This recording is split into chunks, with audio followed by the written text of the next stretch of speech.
expanded our crew to include his two best friends. And man, were we one legit crew. I think inseparable would be an understatement. Every morning when I woke up in the camp, I would see their heads peek into the tent I was staying in. While we were in meetings, they would whisper my name and say, "Look, come here, just for a minute, come here," with a sly look on their face. I visited their families and drank tea with their mothers and sisters. If only I could describe the smiles of the three boys when they brought me to meet their families. Juma tried to play it off like he wasn't that excited, like he was too cool to be excited. Musab has the most loving being, so he did not care one bit that he was showing me how much it meant for him for me to be there. And Mustafa's mischievous smile made his eyes shine as he hopped from one corner of the tent to the other, almost making sure that my way out wouldn't be an easy one. While we were there, Watan Syria was reopening the local village school for the children in the camp. There was an air of excitement as the kids had registered a few days before and were counting down the days until school officially began. But that was not the feeling of all the children. I remember talking to a young boy named Hussein, whose raspy, deep voice had a strong presence in any conversation. I asked him if he was looking forward to school, and I was expecting him to join the choruses of yes and finally. Instead, he told me, "This is a time of war. We are supposed to be fighting. We are not supposed to be going to school. We don't need to study to rebuild our country." My heart sank. I remember taking breaks between playing games with the children. I taught them red light, green light, and we played round after round after round. During our breaks, families from the village of Has were making their way over to the camp as their village was under a vicious attack by the regime. I purposefully would try to make sure the children were distracted before I went out and spoke with the families, but one experience sticks out in my mind.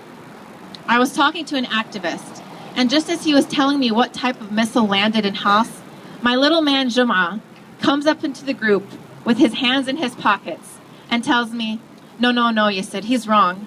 It was an A missile grade, and he proceeded to describe what that looked like to me. My heart sank yet again. But he got right up and went on playing with his friends, pulling me in to join. For 2 years, revolution has enveloped the country. We saw thousands take to the streets in song and dance. But at this point, I have this theory. At this point in the revolution, to live is to revolt. To love is to revolt. To study is to revolt. To smile is to revolt. To work is to revolt. To laugh is to revolt. This is revolution.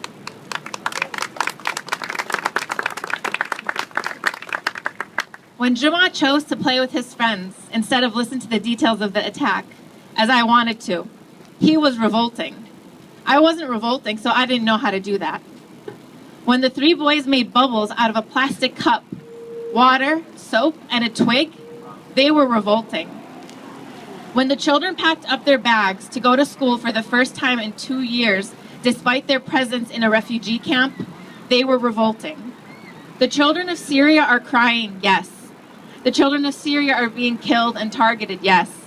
But the children of Syria are of the strongest human beings I have ever met. The children of Syria are the reason Syria will be okay. And for them, we do everything, and we never stop. For them, we come out on days like this, and we never stop. For them, we will continue coming out on days like this, and we will never stop. Do you understand that, guys? We will never stop for the children of Syria. We will never stop. I imagine Juma, Musab, and Mustafa in 30 or 40 years sitting with their children in their homes, inshallah. I imagine them telling their children their narrative of the revolution. I imagine them telling their children, my revolution was my smile. My revolution was my ability to remember I was a child and play soccer and fight with my friends. My revolution was playing red light, green light with Yisser, a young woman from America who visited me twice in the camps. My revolution was to race and run and jump. That was my revolution. And in my humble opinion, as a woman living in Chicago, living in the United States, that is the strongest of all revolutions.